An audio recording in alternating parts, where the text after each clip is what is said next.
kasih dan anugerah-Mu buat setiap kami Tuhan.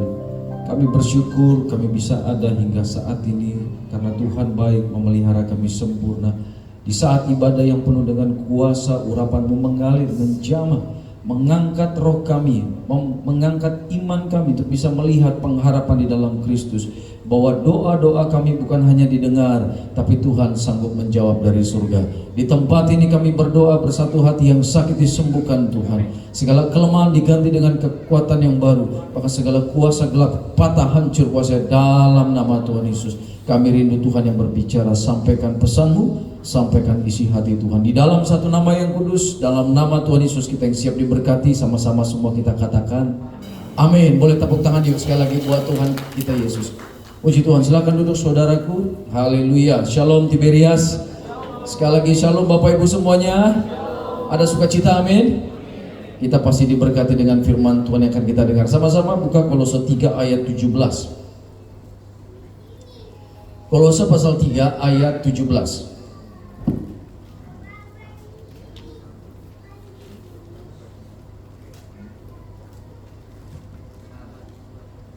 Mari kita baca bergantian Bapak Ibu. Kita baca bersama-sama satu ayat saja. 2-1. Dan segala sesuatu yang kamu lakukan dengan perkataan atau perbuatan, terus dalam nama Tuhan Yesus, sambil mengucap syukur oleh Dia kepada Allah Bapa kita. Sore hari ini kita akan belajar tentang satu hal yang menjadi ciri khas kekristenan. Artinya ini harus menjadi salah satu karakter yang ada di dalam kehidupan kita saudara, yaitu bahwa kita selalu dapat bersyukur dalam segala hal. Katakan bersyukur dalam segala hal. Haleluya. Kenapa saya katakan kita harus pastikan ini ada di dalam kita? Karena orang dunia tidak bisa melakukan itu. Orang dunia tidak bisa mengerti ajaran Tuhan Yesus tentang hal ini, bersyukur dalam segala hal. Konsep bersyukur buat orang dunia adalah ketika apa yang mereka mau mereka dapat, betul tidak? Dapat promosi, proyek baru, jabatan baru, apapun yang mereka rindukan dan akhirnya accomplish, tercapai, maka mereka bisa bersyukur. Tapi orang Kristen, anak Tuhan, Tuhan mengajarkan justru dalam segala hal, dalam segala momen atau musim kehidupan, tidak ada alasan untuk tidak bersuka cita. Tidak ada alasan untuk tidak bersyukur kepada Tuhan. Bukannya kita bersyukur atas masalah yang sedang menerpa kita, atau sakit penyakit yang sedang datang. No, bukan itu maksudnya. Kita bersyukur karena apa? Di tengah pergumulan sebesar sesulit apapun, tetap Tuhan setia menjaga kita. Itu menjadi alasan yang luar biasa, saudara. Nah, Yesus mengajarkan hal itu. Tapi lihat, sebelum kita dapat bersyukur, pada ayat 17 dikatakan begini. Dan segala sesuatu yang kamu lakukan, lihat, hal yang kita lakukan dengan perkataan atau apa? Perbuatan, lakukanlah semua itu dalam nama Tuhan Yesus. Perhatikan. Jadi semua apapun yang kita lakukan mulai sore hari ini, baik perkataan maupun perbuatan tangan kita, itu dikatakan harus dilakukan in the name of Jesus, di dalam nama Tuhan Yesus. Sehingga mulai hari ini saudaraku, kita ketika menyadari ayat ini, maka kita akan hati-hati di dalam berkata-kata dan berperilaku. Karena semua menyangkut Tuhan. Jadi dalam berkata-kata pun kita harus hati-hati. Kita mulai mikir nih saudaraku, perkataan ini kira-kira melukai hati Tuhan gak ya? Kalau perkataan yang akan kita lontarkan ternyata akan melukai perasaan istri kita, perasaan anak, perasaan suami, perasaan bos kita atau bawahan kita, lebih baik bungkam, tahan saudaraku. Karena Bapak Ibu harus berpikir bahwa apa yang kita ucapkan nanti itu bukan hanya kepada lawan bicara kita, tapi terutama Yesus menjadi saksi. Di sini Tuhan sedang membangun Bapak Ibu dan saya punya karakter seperti Yesus. Perkataan pun dijaga. Banyak orang bilang begini, ya Pak, emang saya orangnya begini. Jadi kalau saya orang yang bicaranya ceplas-ceplos apa adanya keluar isi hati saya, ya saya dari lahir settingan pabriknya begitu Pak. Jadi saya berharap istri saya ngerti. Dulu saya berpikir ada benarnya juga, tapi lama-lama saudaraku, semakin saya memahami firman Tuhan, ternyata sebenarnya itu hanya alasan untuk dia tidak mau berubah dari karakternya. Saya melihat setiap karakter kita yang lemah, asal kita serahkan kepada Tuhan, pasti bisa berubah. Hingga dia bilang amin ini saudara. Saya ulang ya, setiap karakter kita yang lemah, kita tahu nih karakter kita ini tidak benar nih. Kita tahu karakter yang satu ini bisa melukai hati sesama dan hati Tuhan. Asal kita datang kepada Tuhan dengan kerendahan hati, mengaku Tuhan aku lemah di karakter ini, tapi aku mau berubah, aku mau punya karakter seperti Yesus, tolong aku. Saya percaya saudaraku, Bapak Ibu akan diubahkan Tuhan. Masalahnya seringkali kita nggak mau berubah. Pertama kali Bapak Ibu datang kepada Tuhan, yang pertama diubah itu roh kita. Kita diselamatkan, yang tadinya kita anak kerajaan kegelapan jadi anak kerajaan terang. Tapi begitu bertobat, karakter kita nggak langsung berubah semalam suntuk seperti membalikan telapak tangan. Kebiasaan-kebiasaan yang kita lakukan sudah bertahun-tahun, karakter yang sudah terbentuk bertahun-tahun. Contoh umur kita 40 atau 50 tahun, artinya kan dari lahir sampai usia 50 tahun, ya karakter kita sudah terbentuk seperti itu. Untuk berubah nggak mudah saudara. Tapi asal kita mau kerjasama dengan Tuhan, kita pasti bisa berubah. Katakan amin. Ada penelitian secara psikologi saudaraku, kalau orang 50 tahun ke atas dan tidak mau berubah dari karakternya, percayalah sampai dia tua karakter dia akan makin parah. Contoh kalau orang pemarah saudaraku, sampai usia 50 tahun masuk 60 dan tidak mau berubah, dia usia tuanya 70-80 tahun. Makanya kalau ada istilahnya, kalau di orang Batak opung-opung remeng, tahu opung remeng? Ada orang Ibrani di sini. Ya kan, pokoknya begini terus. Itu karena apa? Karena dia dari usia muda nggak mau berubah. Dia berkata, ya saya beginilah, kalian harus terima saya apa adanya. Nggak bisa saudara. Saya berapa kali melayani anak muda, saya tahu dia punya potensi dipakai Tuhan luar biasa. Tapi tiba-tiba ada satu kalimat yang keluar dari perkataan orang tuanya yang melukai hati dia. Dan karena dia kepahitan kepada orang tuanya, sehingga roh jahat masuk menyerang dia dan membuat dia hidupnya hancur-hancuran. Masuk dalam pergaulan bebas, kena narkoba, kena hal-hal yang jahat. Awalnya dari mana pintu masuk setan menyerang dia? Kepahitan. Dari mana dia kepahitan?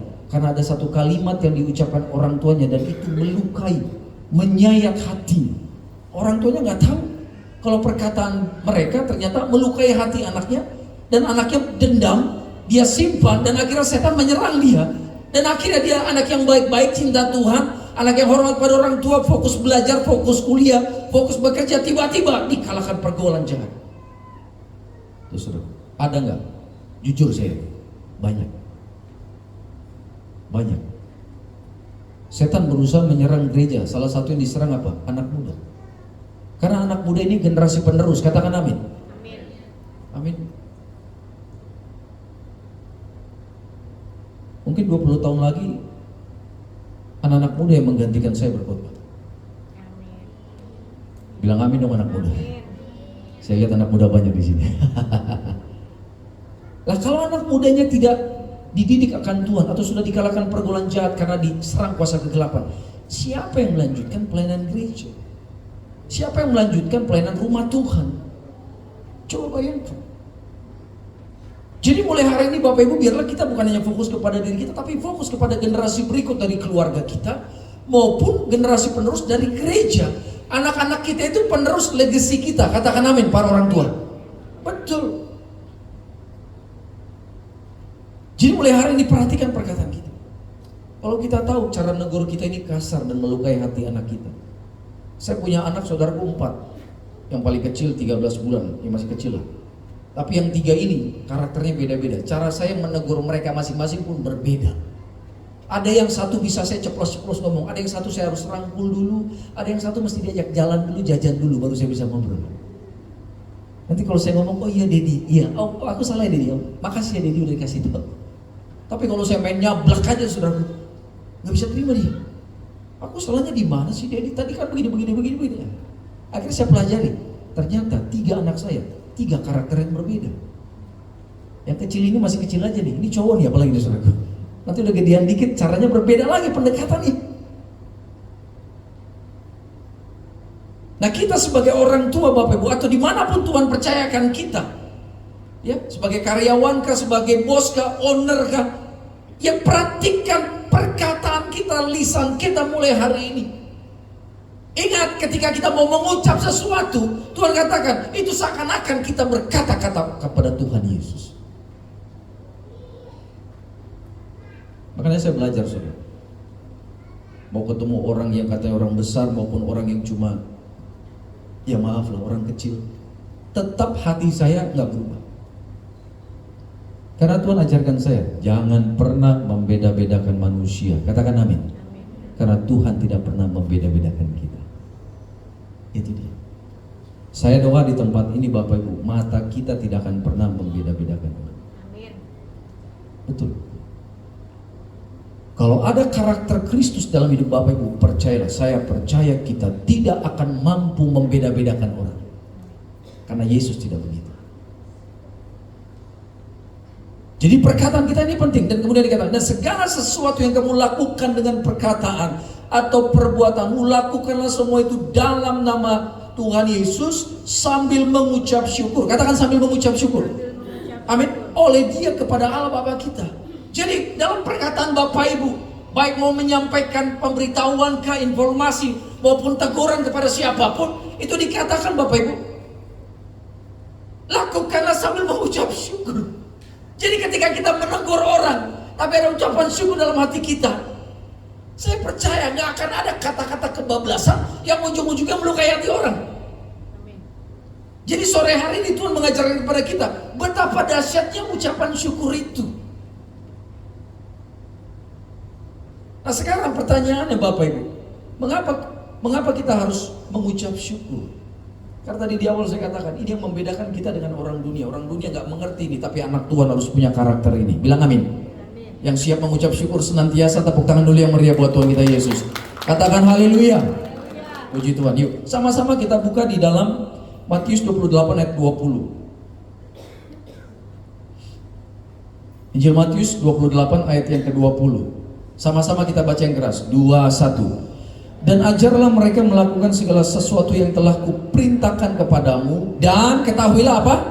Aku menyertai kamu senantiasa sampai kepada akhir zaman. Aku itu hanya besar, artinya siapa? Tuhan ya? Tuhan Yesus berjanji kepada gerejanya, Bapak Ibu dan saya dikatakan bahwa aku Yesus menyertai kamu senantiasa sampai kepada akhir zaman. Saya mau tanya kepada Bapak Ibu, akhir zaman itu kapan? Halo, kapan? Tadi ada yang jawab, kapan Pak? Halo, kapan? Kiamat ya? Oke. Ada lagi yang lain jawabannya? Ini kelompok pencapir A ini. Kelompok B, ada jawaban yang lain? Di Alkitab banyak kata akhir zaman. Akhir zaman itu saudaraku, setelah kita pelajari, ternyata dimulai sejak Yesus naik ke surga. Ketika Yesus naik ke surga tuh, disaksikan 500 murid-murid Yesus, menjadi saksi hidup Yesus terbang ke surga. Ya, gitu. Itu mulai akhir zaman. Sampai kapan akhir zaman itu? Sampai nanti Tuhan Yesus yang tadinya terbang, Dia akan turun kembali, menjemput Bapak Ibu dan saya masuk dalam kerajaan surga. Keren sekali. Dia terbang ke surga karena Dia bilang apa? Aku harus ke rumah Bapakku dulu, karena aku akan menyiapkan rumah bagimu. Ketika semua sudah selesai, Dia turun lagi untuk apa? Jemput Bapak Ibu dan saya. Bisa terasa nggak rasa sayangnya Tuhan sama kita? Ya, sampai rumah tinggal dalam keabadian pun Tuhan perhatikan. Tuhan mana yang mampu melakukan itu? Gak ada. Kalau Yesus bukan pemilik surga, nggak mungkin Dia bisa melakukan itu. Tapi karena Yesus pemilik kerajaan surga, maka Yesus sanggup menyediakan rumah dalam kerajaan surga bagi kita yang percaya. Amin, saudaraku. Nah artinya sudah 2000 tahun ini akhir zaman nih. Cukup lama 2000 tahun. Makanya banyak orang yang tadinya Kristen akhirnya tinggalkan Tuhan. Mereka berdalih begini, mana katanya Yesus mau datang? Mana katanya sudah akhir zaman? Mana Dia katanya akan turun kembali menjemput kita orang-orang kudus ya? Mana udah sekian ribu tahun nggak datang. Palsu itu Yesus. Gak benar tuh pengajarannya, cuma mitos, cuma cerita nenek moyang. Kalau Tuhan cukup panjang memberikan akhir zaman, saya percaya karena Tuhan kasih kesempatan untuk sebanyak-banyaknya orang bertobat dan jadi warga kerajaan surga. Kalau waktu ini tidak diperpanjang, saya percaya surga sepi, saudara. Gak banyak yang masuk kerajaan surga. Tapi Tuhan perpanjang, extended, dikasih grace period. Supaya apa? Orang makin, oh iya, aku makin sadar gitu loh. Di waktu yang diperpanjang oleh Tuhan seperti main bola 2 kali 45 menit, tapi ternyata bukan 90 menit, bisa 100 menit lebih. Ya karena diperpanjang waktu itu supaya orang banyak waktu untuk merenungkan, akhirnya sadar Yesuslah jalan ke surga itu. Jadi udah 2000 tahun saudaraku, Bapak Ibu dan saya ada di sini. Nah Bapak Ibu dan saya sekarang ini, kita ini adalah generasi yang berada di ujung dari akhir zaman. Saya ulang ya, Bapak Ibu dan saya, kita ini sudah ada di ujung dari akhir zaman. Ada tanduk udah di ujung, Bapak Ibu dan saya udah di ujung. Nah orang-orang yang ada di ujung dari akhir zaman, kemungkinan kita ke surga ada 2 caranya. Yang pertama melalui kematian secara alami. Ya, ketika nafas Bapak Ibu terakhir, jantung kita berhenti berdetak, di situ langsung ada yang menjemput. Pastikan Bapak Ibu, ketika nafas terakhir di jantung kita terakhir berdetak, pastikan ketika roh kita keluar dari tubuh ini, yang jemput kita adalah malaikat Tuhan. Katakan amin. Karena kalau ternyata yang jemput malaikat maut, Bapak Ibu mau teriak minta kesempatan, gak ada lagi kesempatan. Makanya di dalam kekristenan tidak ada pengajaran kalau udah meninggal didoakan, gak ada itu, gak bisa. Kita doakan orang tua kita yang meninggal supaya ke surga, gak bisa. Yang menentukan dia ke surga adalah ketaatan dia kepada Tuhan. Kapan? Ketika dia hidup. Jadi kalau udah meninggal orang iso, itu udah urusan dia sama Tuhan. Itu semua. Itu yang pertama, orang bisa ke surga melalui kematian secara alamiah. Dan yang kedua, melalui peristiwa pengangkatan, di mana ketika Tuhan Yesus turun dari surga, kita gerejanya akan terangkat berjumpa Yesus di awan-awan. Katakan amin Bapak Ibu. Ini menjadi satu perjumpaan yang indah. Bisa di dalam ibadah kita di BSD, tiba-tiba hari Minggu lagi ibadah seperti ini, Tuhan datang bunyi sangkakala di langit-langit, ya kan? Tenet. Nah itu suaranya saya cuma berandai-andai, mungkin suaranya begitu sering. Lagi ditiup sangkakala oleh malaikat, tiba-tiba boom, Bapak Ibu dan saya keluar semua roh kita nih, badan kita keluar dari baju kita semua tertinggal, mau merek apapun tinggal semua. Gak ada yang layak ketemu Tuhan, semua terangkat. Di hari itu dunia akan chaos. Karena ada orang suami istri yang lagi jalan berdua, tiba-tiba dilihat suaminya nggak ada atau istrinya nggak ada. Ibu-ibu yang lagi gendong bayinya, tiba-tiba, bayi saya nggak ada. Orang yang lagi naik mobil, suaminya bawa mobil, tiba-tiba suaminya nggak ada, tinggal istrinya teriak-teriak karena mobil jalan ngaco, nggak ada yang nyetir. Dan Bapak Ibu bisa bayangkan kalau di udara ada sekian ribu pesawat, tiba-tiba para kaptennya diangkat sama Tuhan, apa yang terjadi di atas itu sudah. Di bumi tabrakan mobil dengan mobil, di laut kapal laut dengan kapal laut, di udara pesawat dengan pesawat. Bapak Ibu bisa bayangkan juga apa yang terjadi dengan bursa efek, orang chaos begitu, bursa efek akan anjlok semua. Ekonomi dunia akan hancur. Pokoknya akan terjadi kekacauan, saudara. Dan orang yang tertinggal itu pasti menderita. Karena itu pastikan, ketika sangkakala ditiup, Bapak Ibu dan saya tidak ada lagi di bumi ini. Ih, gak ada yang bilang amin, saudara. Ini hello Bapak Ibu, memang cobaannya cukup berat karena di luar cuaca tidak mendukung sebenarnya. Cuaca dingin, benar kan Bapak Ibu? Datang ke gereja AC-nya dingin, kursinya empuk, ya kan? Jadi mata kita bisa kriup-kriup Bapak Ibu. Apalagi tadi makan kredoknya kebanyakan, ya kan? Bahaya itu. Kita tolak roh ngantuk di tempat ini, bilang amin. Salah satu roh jahat yang sering menyerang gereja itu apa Bapak Ibu? Roh ngantuk. Makanya saya kalau khotbah, orang iso pelan-pelan suaranya, harus menggelegar. Kenapa? Saya doa di khotbah saya nggak ada yang tidur Bapak Ibu. Pak Pendeta, saya kalau di rumah nggak bisa tidur. Kenapa Pak? Istri saya Pak, bawelnya luar biasa. Saya tidur dibangunin terus Pak. Saya hanya bisa tidur seminggu sekali. Di mana? Di gereja Pak. Karena ketika di gereja dia fokus, dia mendengar pendeta bicara. Kalau di rumah Pak, dia terus yang bicara. Saya nggak bisa tidur. Di sini nggak ada, tempat yang jauh ada saudara. Di sini saya lihat ibunya, istrinya baik-baik semua. Bilang amin ibu-ibu. Puji Tuhan. Kok bapak-bapak kayaknya nggak setuju ya? Setuju dong bapak-bapak ya. Sampai di mana khotbah saya tadi? Ayo lu bapak ibu. Ya. Jadi kita harus belajar mengucap syukur dalam segala hal. Ini perkara yang penting saudara. Jadi kita harus percaya bahwa Tuhan menyertai kita sampai akhir zaman. Kita ini udah di ujung dari akhir zaman. Artinya gak ada lagi saat untuk santai-santai secara rohani. Nantilah serius sama Tuhan, nantilah. Ada orang dulu bilang apa? Muda kaya raya, tua masuk. Kalau masuk surga saudara. Gimana coba muda kaya raya, atau apa? Foya-foya, tua mati, masuk surga. Itu kan cara berpikir orang dunia. Kalau kita nggak bisa begitu, Bang. Benar-benar kita harus hidup sesuai dengan standar firman Tuhan. Jadi sampai ujung kita masih di sini. Kita nggak tahu akhir zaman kapan itu selesainya. Tapi yang pasti Bapak Ibu, ada kekuatan Tuhan yang tidak terlihat dengan mata jasmani. Dan Tuhan itu menjaga dan melindungi kita. Mungkin ada beberapa orang Kristen yang matanya bisa dibuka sama Tuhan sehingga dia bisa lihat malaikat. Di sini ada yang bisa lihat malaikat? Ada? Biasanya pendoa-pendoa syafaat. Orang-orang yang suka berdoa biasanya telinganya peka, matanya peka. Dia bisa dengar suara Tuhan, matanya bisa lihat ada malaikat Tuhan turun atau ada roh-roh jahat yang berusaha menyerang. Dia peka. Karena itu saya doa, mulai hari ini Bapak Ibu menjadi orang yang cinta berdoa.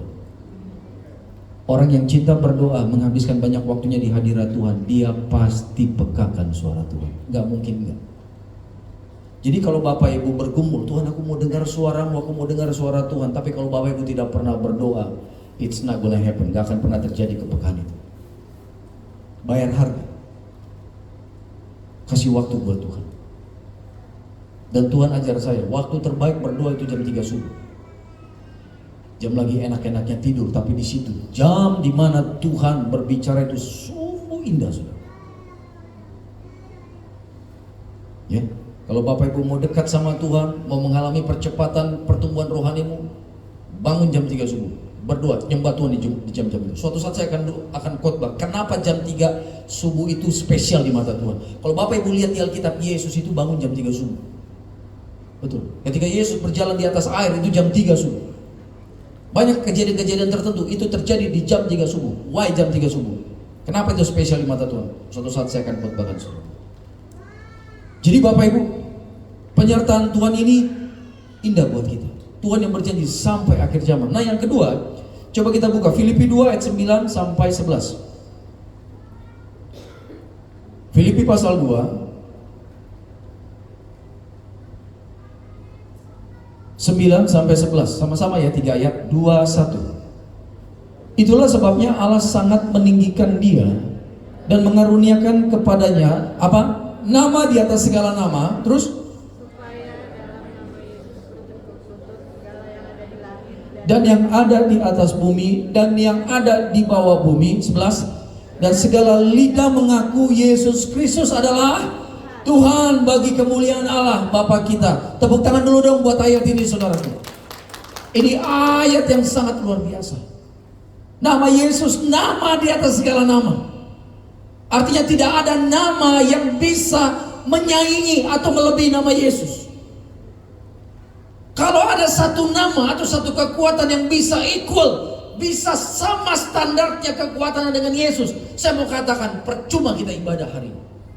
Percuma ada gereja. Tapi karena dia katakan nama Yesus, nama di atas segala nama, dia itu Kristus Yesus, dan segala lidah akan mengaku Yesus Kristus adalah apa?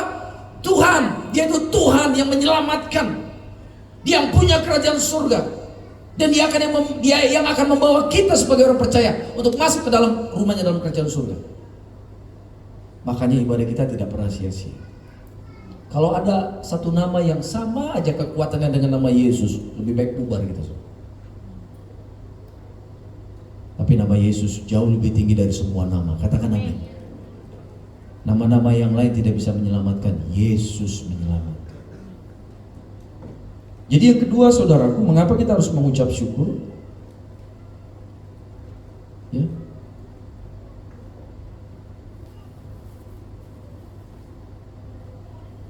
Yang kedua saya catat di sini saudaraku. Yang pertama tadi kita percaya Tuhan menyertai kita sampai akhir zaman. Yang kedua kita percaya kuasanya lebih dari apapun. Itu dia. Tidak ada kuasa yang lebih besar dari nama Yesus. Itulah sebabnya saudaraku di dalam kitab biasa dikatakan nama Yesus ini nama yang menyembuhkan, nama yang menyelamatkan, nama yang memberkati, nama yang memulihkan kita, saudara. Jadi saya berdoa mulai sore hari ini, pewahyuan atau revelation, penyingkapan tentang nama Yesus semakin besar dalam hidup aku. Suatu saat ada seorang hamba Tuhan yang sangat dipakai Tuhan luar biasa, dia berdoa bagi saya. Dia tumpang tangan dan dia berkata begini, Tuhan akan mengaruniakan engkau, pewahyuan nama Yesus akan besar di dalam hidupmu dan pelayanan. Sampai di rumah saya doa, Tuhan apa arti pewahyuan nama Yesus makin besar dalam hidup saya? Ternyata sekian puluh tahun saya melayani Tuhan, pemahaman saya tentang nama Yesus itu baru seuprit, sekecil ini. Dan Tuhan akan tambahkan pengetahuan atau pewahyuan, revelation, penyingkapan tentang nama Yesus ke dalam hidup saya. Dengan tujuan supaya kalau kita terima pewahyuan tentang nama Yesus, dimanapun kita melangkah, kita akan bisa melihat pribadi Yesus. Berjumpa dengan siapapun, berbicara dengan siapapun, berbisnis dengan siapapun, kerjasama dengan siapapun, kita akan bisa melihat Yesus di dalam hubungan-hubungan itu. Bahkan setiap kali Bapak Ibu membaca Alkitab, setiap ayat yang kau baca dari perjanjian lama sampai perjanjian baru, walaupun di ayat itu tidak secara langsung disebutkan ada nama Yesus, tapi setiap ayat itu kau bisa merasakan ada Yesus di dalamnya. Katakan amin.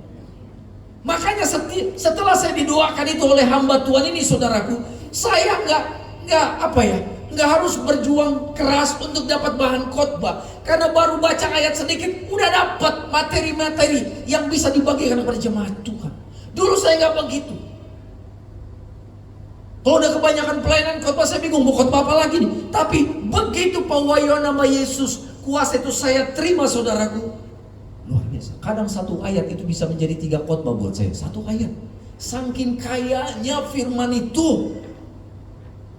Dan kemanapun saya melangkah, saya bisa melihat pribadi Yesus.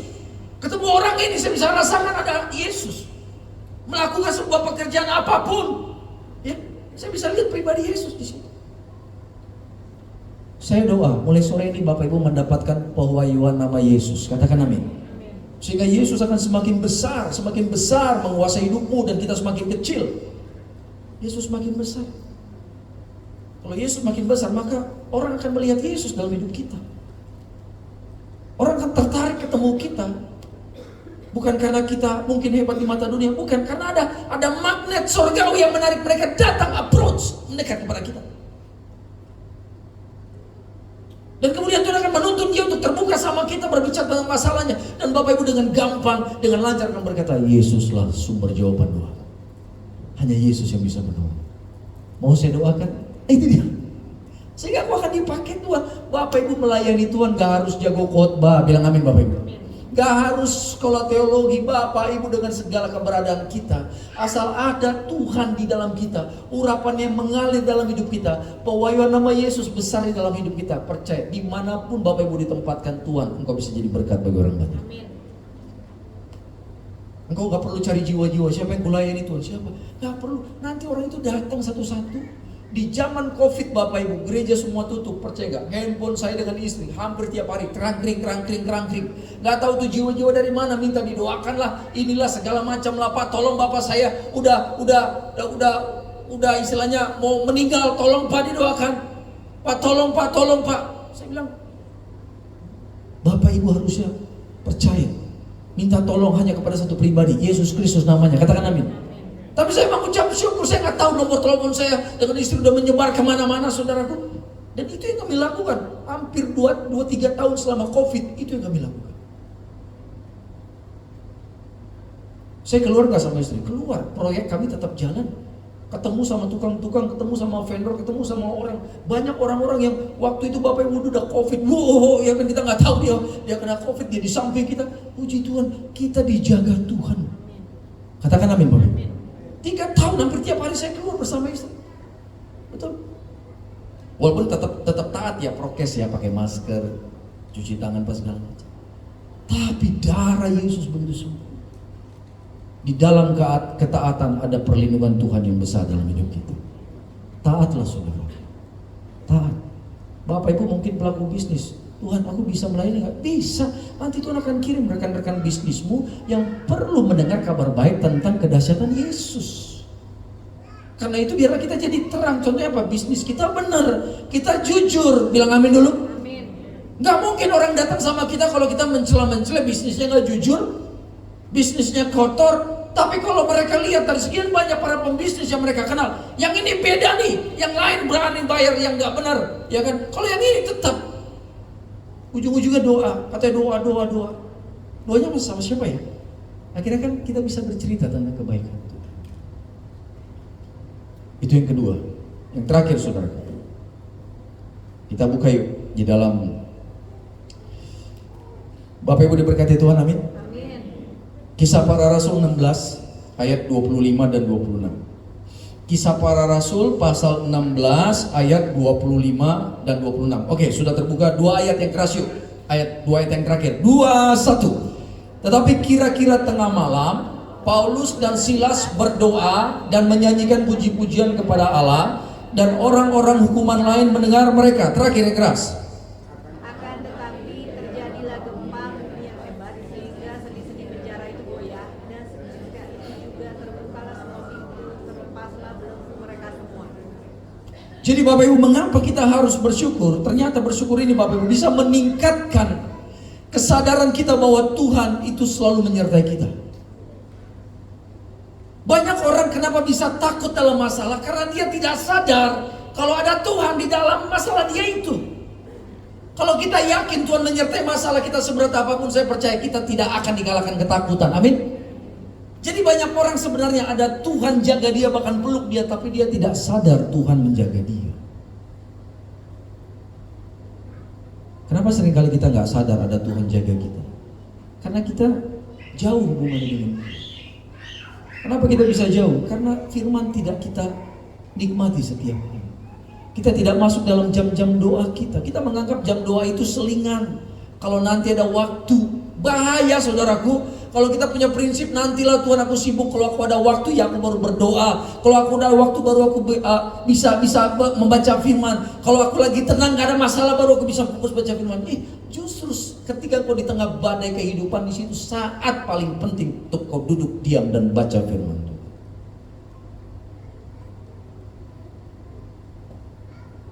Jadi tingkatkan kesadaran kita Tuhan menyertai. Di 2 ayat ini dikatakan Paulus dengan Silas di penjara. Apa yang mereka lakukan? Mereka tidak komplain sama Tuhan. Tuhan, kami kan hamba-Mu, setia melayani Tuhan.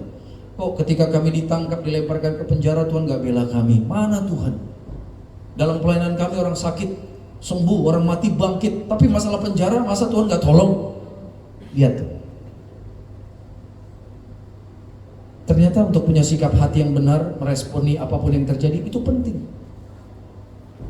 Jadi 2 hamba Tuhan ini saudaraku, di tengah penjara itu mereka habis dipukuli, disiksa secara fisik, ya, dimasukkan ke dalam penjara. Kita berkata mereka berdoa dan memuji Tuhan. Artinya ada ucapan syukur, bukan bersyukur terima kasih Tuhan kami dipukuli, terima kasih Tuhan kami dalam penjara. Bukan, mereka bersyukur sekalipun dipukuli, sekalipun dalam penjara, Tuhan tidak tinggalkan mereka. Itu alasan yang benar. Dan Alkitab berkata saudaraku, ketika mereka menyembah Tuhan, apa yang terjadi? Rantai yang mengikat, bahkan pintu penjara yang mengkerangkeng mereka itu semua terbuka. Gak ada kunci atau manusia yang membuka. Malaikat Tuhan turun tangan langsung untuk memulihkan mereka. Amin Bapak Ibu. Jadi Tuhan kita luar biasa. Bapak Ibu dan saya harus mengalami Tuhan. Saya doa mulai hari ini harus melayani Tuhan, mengalami Tuhan. Gimana caranya? Belajar mengucap syukur dalam segala hal. Haleluya. Tundukkan kepala kita. Terima kasih Tuhan, di sore hari ini kami sudah mendengarkan kabar baik firman-Mu yang kudus. Terima kasih Tuhan Yesus buat kebaikan-kebaikan Tuhan. Saat ini kami akan kembali membawa persembahan kami. Ajar kami membawa yang terbaik. Suci kuduskan setiap rupiah, pakailah untuk kemuliaan nama Tuhan. Dalam nama Tuhan Yesus yang siap memberkati pelayanan Tuhan, yuk sama-sama katakan amin.